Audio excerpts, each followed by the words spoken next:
Welcome back, you beautiful people, to the Real Collective podcast. I'm all hands all around. It is a new year. It's 2025. We're taking a look back at our biggest lessons from 2024, what we learned and what that means for you as you move into 2025 and sort of what's going to, carry over into next year. We'll get into talking about what our predictions are for this year, probably in the next episode or two or multiple. But this is where we're going to take a look back and break down the main lessons that both Kyle and I learned working with buyers, working with sellers, working with mortgages in 2024. As always, hit that like button, subscribe to the channel, share this with someone you think might like this conversation. You can also download this on Calendly. You can book an appointment with us on Calendly. You can download this on Apple Podcasts or Spotify, or watch us on YouTube.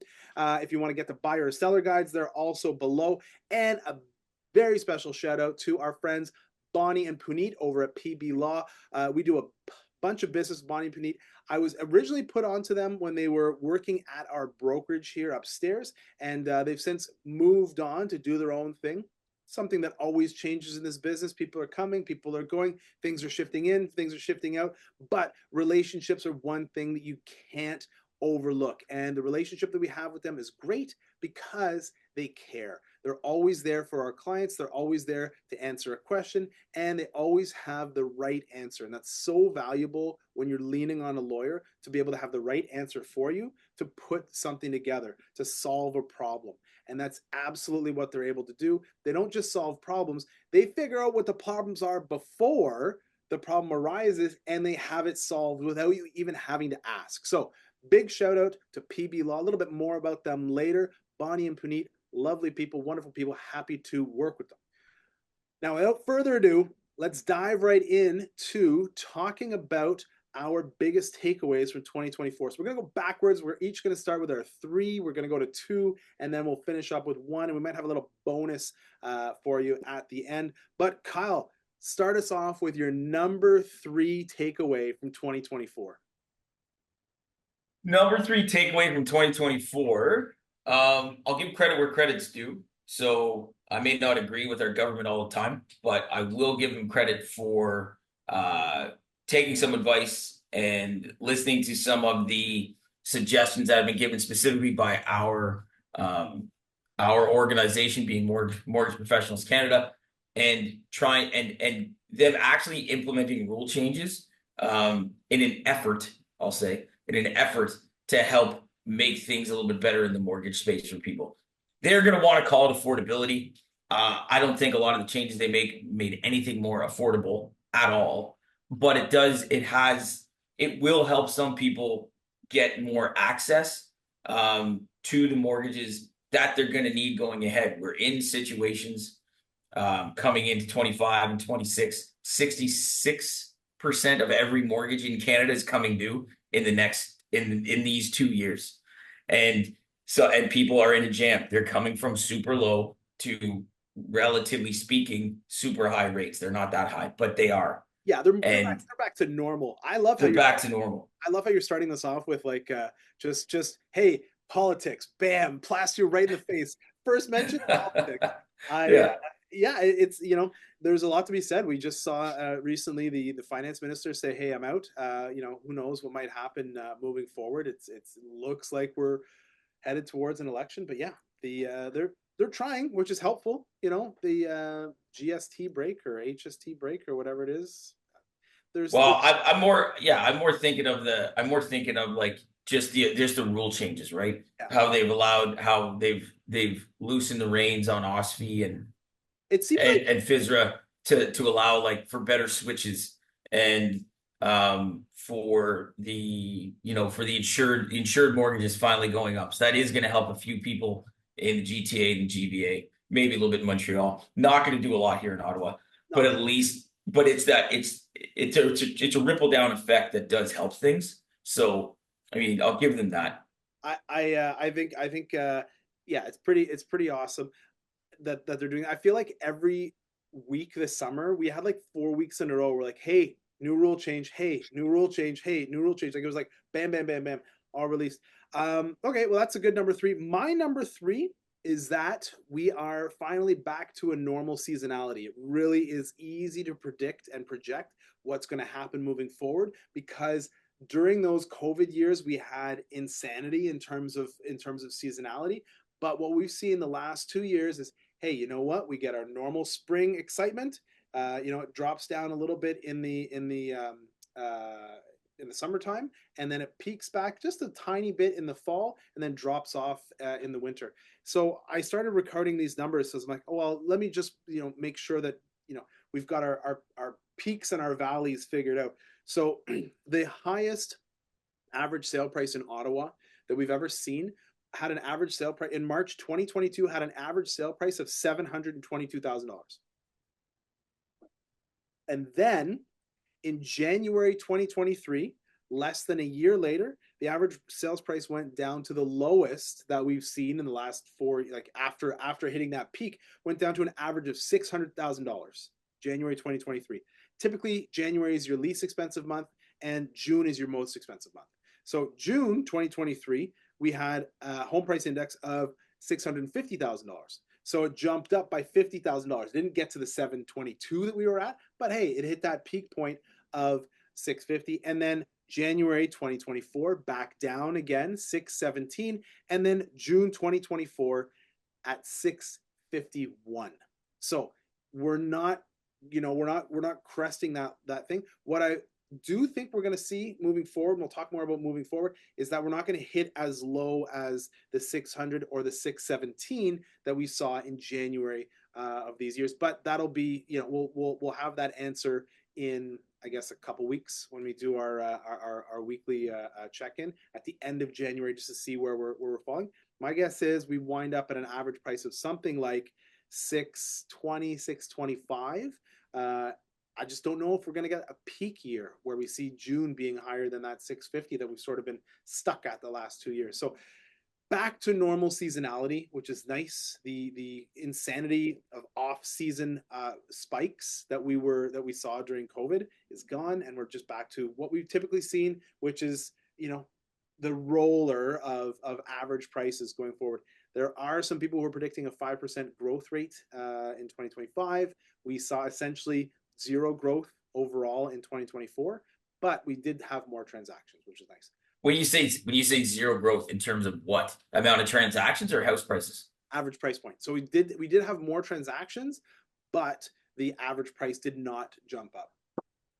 Transaction wise, where are you guys at in terms of like, yeah, volume wise? Are you back to what would be considered normal, or is it higher, lower? Like, what about that? Yeah, so from I'd say 2013 up until about 2022, we were rising every year. And at the peak year, at the height of the number of sales, we almost got to 20,000 transactions in a year. I think we were about 18,000. And at the low point, we were at about 13. We might have got to 19,000. I'll have to go back and look through. I'm not looking at it now. But we did take a step back in 2023, where the number of transactions went down to about 14. So back up to about 15. We still are, I think, overall doing less transactions than we were used to seeing. But I think we're doing more in 2024 than we did in 2023. Remains to be seen if we have enough inventory to be able to satisfy the needs of the buyers, and if the inventory is priced well enough that buyers are interested in doing it, which is sort of a lead-in to my number two takeaway from Go for it. 2024. Yeah, I will. I'll steal it from you here. Number two is buyers all want deals. Every single buyer is looking for a deal, whether it's on the mortgage, whether it's on the rates, whether it's on this. They're going to shop. I'm sure you've had it, Kyle, where someone's like, oh, you know what? Thanks very much for getting me approved, going through the whole process. And I'm going to go over here because this other guy can give me a deal, which is 0.05% better. And you're like, right, but like read the fine print, and it's already out of their mind, right? Once they've made that decision, there's nothing you can do to like save them or pull them back. And it's the same on the purchases, right? Every buyer is like, hey, you know what? I'll buy it if I can get a deal. Like I looked at a house yesterday. House's price is 620. He's like, oh, what do you think that's worth? I'm like, that seems like it's priced like right on. Like that's fair market value, It's a little bungalow in, Gilwood Estates, so just outside of Alta Vista. Price is 620, 3-bedroom. it's been really well taken care of, but it's not updated. So 620 seems like a pretty good, like we've sold a number of houses for that are similar to that, in and around that price range. And I'm like, yeah, it sounds like it's about right. And he's like, okay, well, I'd like to offer 560. I'm like, no, it's not gonna fly. I said $60,000 less. right. I'm like, dude. I said, maybe you can start, like, if you want to start at 5, maybe start like 590, 595 to wind up at 605 or 610. I said, even if you buy this for 610, 615, by the time the spring rolls around, you're gonna feel like, hey, this is worth 635, 650. I won. Right? I said, this is the time of year to buy. And yes, you're getting it for a deal, but you're not getting it for that much of a deal. So he's like, okay, I'd still like to make an offer. So, okay, write the offer. And you know what happened? There was another offer on it. So too bad, so sad. Hey, you know what? If you want to buy it, you still can put a number of like 610 or 615 on it. You might be able to get it. Right? Oh, no, I don't want to do that. But that's what it's worth. Why don't you want to buy a house for what it's worth? Oh, because I'm looking for a deal. Okay, come on. So, we had another one last week. There was 4 offers on it, and we couldn't get them to pay the highest offer. We couldn't get anybody to pay more than $1,000 over list price, even with 4 offers. So, that's what we found in 2024 is buyers all want deals, and they're just, dying for a deal more than anything else. Well, that actually works because that'll roll into my second one. I'll put it in a second. Look at That's this. fine. This is perfect. It's almost like we planned this. Yeah. But the second biggest takeaway for 2024 and going forward really is do the math, right? Like people like to use that word, I want a deal. Well, what's the deal, right? Is it $1,000? Is it $20,000? Right? Do you understand what the math says to why this works? Like, just to your point, right? Someone will sell me out for a dime every day. And I'm like, do you know what that dime is worth though? Right? Like, what is that actual 0.01 or 0.1% doing to you, for you, not for you? What happens, right? Do the math. I've said it 1,000 times on this, and I tell clients every day, I'm like, never lose a house over $5,000. Right. Like, if you want the house, need the house, do not lose it over $5,000 just to say you won. Right. Just pay the $5,000. Yeah, but that's this. Don't stop it right there. Yeah. What does $5,000 look like spread out over a 25-year amortization? Or 30. Or 30 now. Like, what does it look like? Do you need the house? Yes. Do you like the house? Yes. Is it priced fairly? Yes. Buy the house. If you're gonna buy it, buy the house, pay the $5,000. The $5,000 to you is spread out over 25 or 30 years. The $5,000 to the seller is $5,000 in their pocket at closing. It means way more to them than it does to you, right? You're going for the win.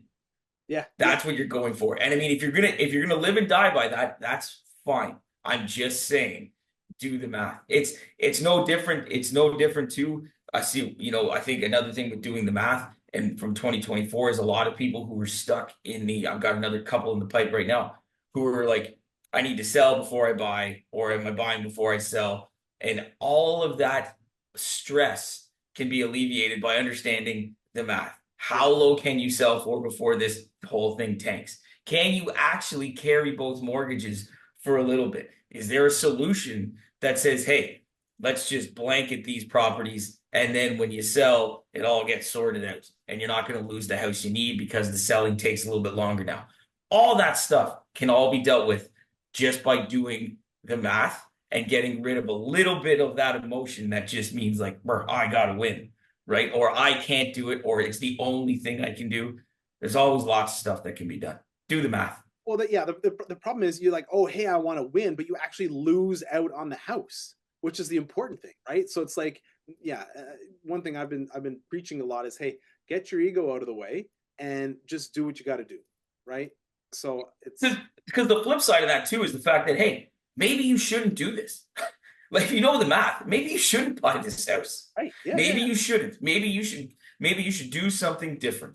Yeah. Right. Do something different. Don't buy this house because it's too expensive. Look at the numbers. Holy crap. The amount of times I've had people say to me like, oh, that's the payment? I'm like, nobody told you that? Like, that's the payment. Well, that's real expensive. It is. I don't think we should do this. Great idea.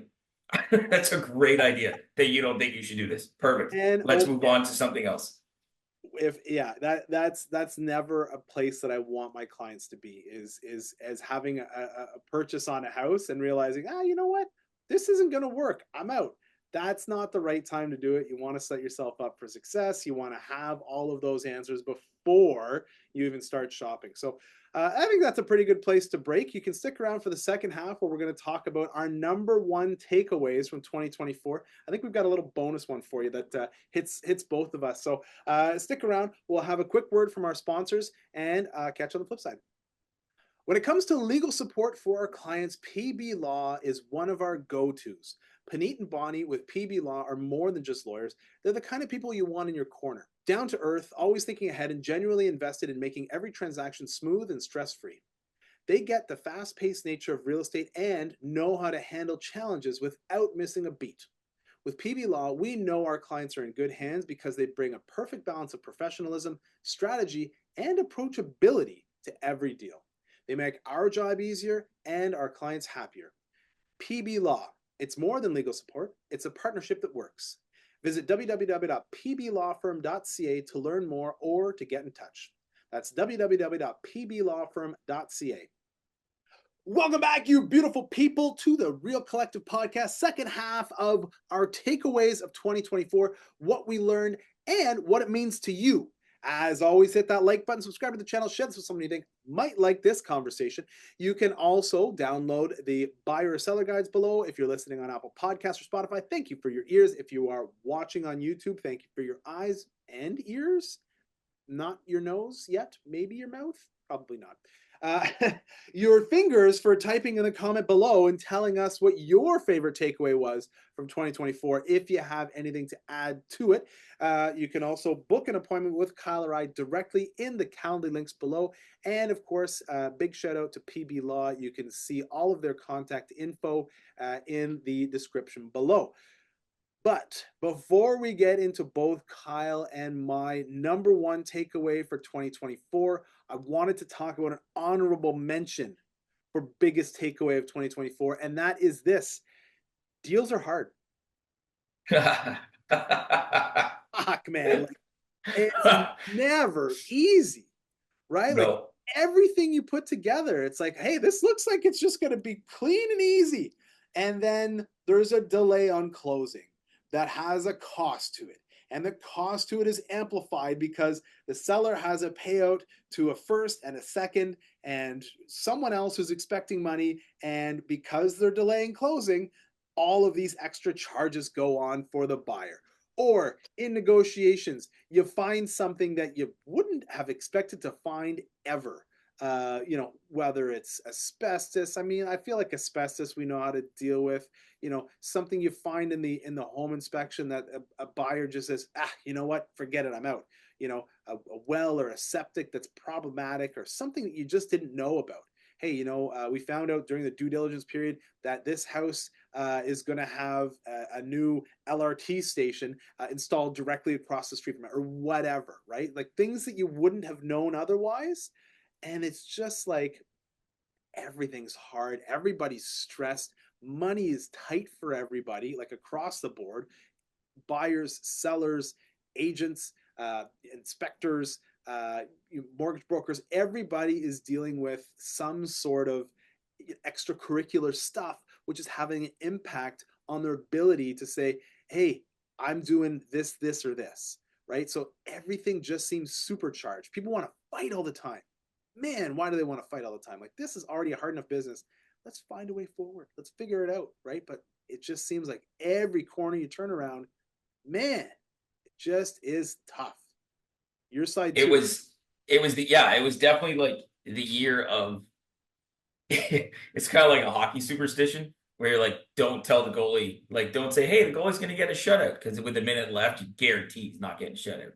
That's just the hockey gods being like, shut up. So that's that. But the finance gods do that all the time, right? You get two people, in Ottawa, right? Like our perfect deal is, you got two government salaried employees. They got down payment. There's great credit. They find the house. You just like bada bing and away you go. And then as soon as you say that was easy, lightning strikes and the whole thing falls apart. And you're like, how does this happen with these types of people? Like, what is going on? And it's almost to the point where it's like when we send those deals into our lenders, they're like, it can't be this good. What's going on? And it's like they're looking for hair. They're looking for it because they're like, no, no, no, no, no. People aren't like that. People don't have that kind of money, have that kind of security. Come on. And they just like lose their minds. And it's amazing what's gone on this year in terms of just the extra anti-money laundering rules that have just started in October of last year. And that added paperwork and that added stress to the deal because no one's ever been looked at with such a microscope, Yeah. right? And we're all paying for it because someone was a dick at some point, Yeah. right? And that's where it just the questions and the intrusiveness and the whole thing. So yeah, it's definitely honorable mention is how sideways things can get and how it's you're trying to predict every possible outcome to avoid it. And sometimes you just don't win. It's wild. I don't know if it was you who told me about it or someone else, or like, oh, hey, there was an unpaid credit card, or sorry, not a credit card, a phone bill from like 6 years ago that the phone is no longer in the person's name. There's nothing to do with it, but it's sitting there on the credit bureau. And it's like $300. And it's screwing, it was one of the other agents on the team, and it's screwing up their finances so much. And they didn't even know. And they're like, $300, I'll just pay that. But it's like, stops everything in its tracks because it's just sitting there. Not doing right? Just in November, right? A couple months ago. It was 800 plus beacon score, solid employment, 6 figures for down payment from an old sale of a home, and everything's fine. Yeah. Rock and roll, like it's the easiest deal I would have had it done all year. Boom. Identity theft. The minute we sent it to the lender, identity theft, right? $50,000 worth of unsecured debts that were drawn in this person's name kills the deal because not that he could even afford to carry the payments that this stuff put on his credit bureau. So technically we could have moved forward, but now the lender's like, well, we need to know this really isn't him mishandling this, misusing this because it just looks bad. And we weren't going to get that verification done. We couldn't control when that verification was going to be done. So he's just like, I'm walking away from the deal. And it's like there was Ed talking back and forth with the agent. I'm like, dude, this is so easy. Like, boom, right there. This is going to be so easy. This guy's great. Throw that out into the ether and then just the finance gods. Nope. Bam. Done. And then there's one agent trying to explain it to the other agent of, hey, you know what, this all looks good, everything's fine, and then it blows up at the last minute. And that's obviously the buyer agent you were working with. The listing agent's like, come on, not really, I don't believe this, you just don't want the deal anymore. Like it's everything, like I say, deals are hard. Everything is harder this year. And here's a little pitch: having the right people in your corner who have the experience and who have gone through a bunch of different shit is the difference between achieving your goal of buying or selling a house or not achieving your goal. I think it's a huge difference. If you just try and do it on your own, or if you hire an agent that doesn't have experience or doesn't know what they're doing, you're getting led. It's the blind leading the blind, right? You need to hire someone who knows what they're doing, who has the experience, who can clearly articulate a path for you to be able to achieve your goals. Because if you don't, it's not going to happen. You won't achieve what you need to do, whether it's selling or whether it's buying. So that's the honorable mention. Let's get into your number one takeaway from 2024, Kyle. What is it? Just pure interest rate misconception and how much of it is at the forefront, or was, and it still is at the forefront of everybody's mind. I think we went through when I look back at my career, went through a period where maybe I wasn't paying attention as much because it's just like, it is what it is. We get rate sheets every day and updates. I'm like, okay, well, that's where they are. So let's rock and roll. But once we came out of COVID and the pure bottom out that we had of rates to the sheer rocket up, now it's always been on people's minds, but now it's at the forefront of everything. It's on everybody's social media. Realtors push it. We push it as brokers. The media pushes it. So it's such a big deal that everyone that has just jumped on board and been like, okay, well, rates are the thing, so let's just worry about that. Yeah. And the sheer amount of just misconception and wrong info that gets pushed out has been a big thing. And that's going to be huge going through 25 and 26 when all the 1.6 and 1.7s and 2% people come back into the renewal market and going like, so 4.5 and 5, eh?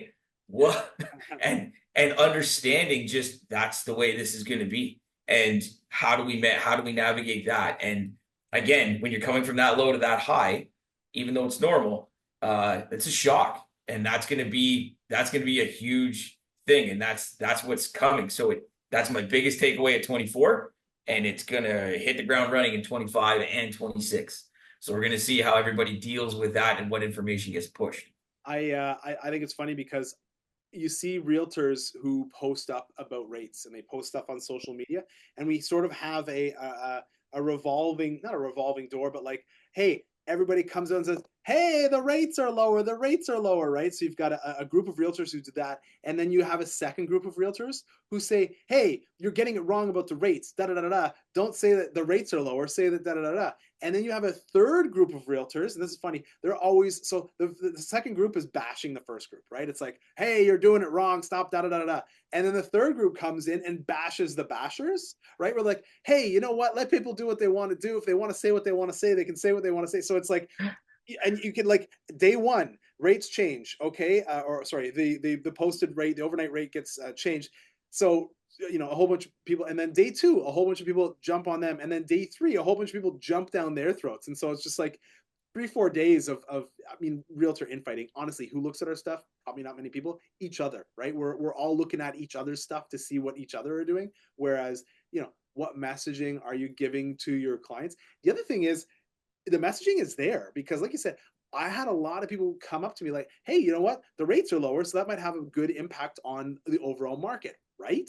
How are you experiencing the market? Like people who aren't looking, who aren't buying, who aren't selling, they're like, hey, here's what I'm hearing. So that must have an impact. And then it's like, okay, now it's an opportunity to stop, slow down, and sort of educate general public what it is, and sort of be that person who's carrying a different message forward. But how do you fight against the media machine if you're just a regular single agent?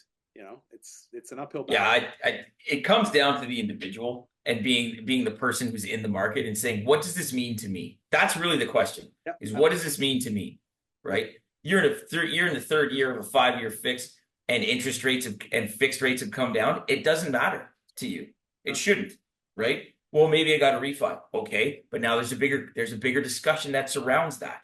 Right. Because again, the fixed rates that are advertised are not for refinances. Those are different.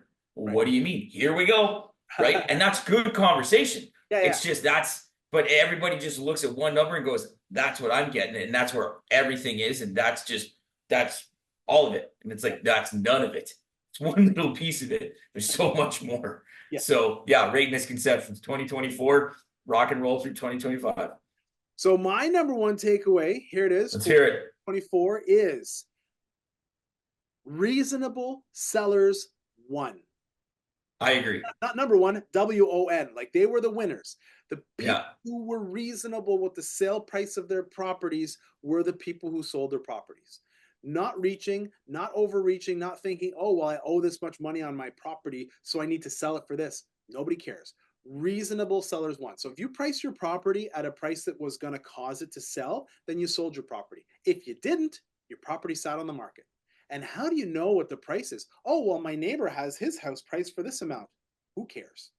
Nobody cares what your neighbor is listed for. What is the most important driver to determine what your house is worth? What other houses that are similar to your house have already sold for on the market. And how do you find that out? You hire a really good agent who's able to understand what's going on in the market. Don't look at what your neighbor is listed for because it doesn't matter. Don't ask an appraiser what they think your house is worth because they're not going to write you the check. You have to position yourself properly, and to do that, you need someone who's going to tell you the truth, which you might not want to hear, and help you and protect you as you move through the process. That is the biggest takeaway. I had so many clients this year be like, "Whoo, we're selling it for that?" Yeah, you are, but you're selling it. And you know what's happening? The neighbor's not, and your house doesn't look as good as the neighbor's. And you know what's going to happen? Their house isn't going to sell. Your house is going to sell.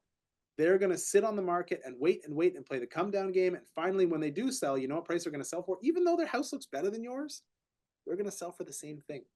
So pricing is so important. I think that's going to continue to be the case into 2025, even as the market moves up. We're not seeing bidding wars that are driving the price drastically over. I spoke with a colleague up the hall, and he said that he had a place that was originally listed for $1.2 million. And he's like, oh, I'm gonna really, you know, and this is after we changed to that new back end system, PropTX, which has been a real hard thing for realtors to deal with because there's a lot of lack in that system compared to what we're used to. So he's like, look, I'm going to post this $1.2 million house for $500,000 and hold offers. I said, whoa, that seems risky. I said, why are you going so low? If you think it's worth 1.2, you really think you're going to get $700,000 over the list price for the property? Buyers aren't doing that right now. And the system's not built to do it. So he had 5 offers on the property. He told me, he's like, look, if he gets $1 million, he'll sell it. And I think the highest offer he got was nowhere close, not even $250,000, not even $750,000. So you know, maybe there was an opportunity to do that, but price it at $799 instead of $500, right? You give people an opportunity. To undercut you. They will take it. But, and in a market that's slower, right? And this guy did this what, November, December? Yeah, like recently. Yeah. So November, December, man, I think that's a huge risk at that stage. And it just comes back to what you said, right? Properties that are priced right will sell. That's right. Right. And the market just said 1.2 or $1 million wasn't the price because you gave them the chance. You didn't even lead them. You just gave them the chance to tell you what they think it's worth. Yeah. And every agent played ball with that. Wow. That's, I don't know. You know what? Absolutely. You know, if you want to be reasonable, here's the thing. If, let's say, for example, the seller would have taken $1 million, the listing should be at $1 million, $999. Exactly. And then the buyer's going to want in, like I said, in you know, number 2, buyers want deals. So they're going to come in, and you're listed at $999. They're going to offer you $950. You're going to settle at $975, but at least you're sold, right? Now it didn't sell. It's posted back up again for $1.2 million. You think it's going to sell? Fuck no. It's not going to sell. It's overpriced. It might be worth $1 million. It's not worth 1.2. It's certainly not worth 5. So stop tricking people. Just fucking do it properly. You want $1 million? Put it for $1 million. You're not going to sell for $1 million. You might sell for $975, maybe $985, because he's a good agent. He's a good negotiator, right? So maybe you can squeeze someone else, but 1.2 is not going to get it done. Anyways, those have been our top 3 takeaways for 2024. Hopefully they give you some insight into how to be successful in your real estate journey in 2025. If you are thinking about buying, refinancing, selling, anything like that, reach out to Kyle or I. Our links are in the Calendly link. Our links are in the Calendly links below, something like that. You can schedule an appointment with us in the Calendly links below. If you're watching on YouTube, thank you very much for your eyes. If you're listening on Apple Podcasts or Spotify, thank you very much for your ears. If you want to download the buyer or seller guides, they're below. You can also reach out to pblaw.ca. Bonnie and Puneet, great people, as I said. Reach out. They're happy to help you through your transaction. If you, I don't know, if you need to do a will, if you've got, you know, some estate planning to do, reach out to them. They can do all that sort of stuff, not just real estate. And until next time, keep it real. Collective.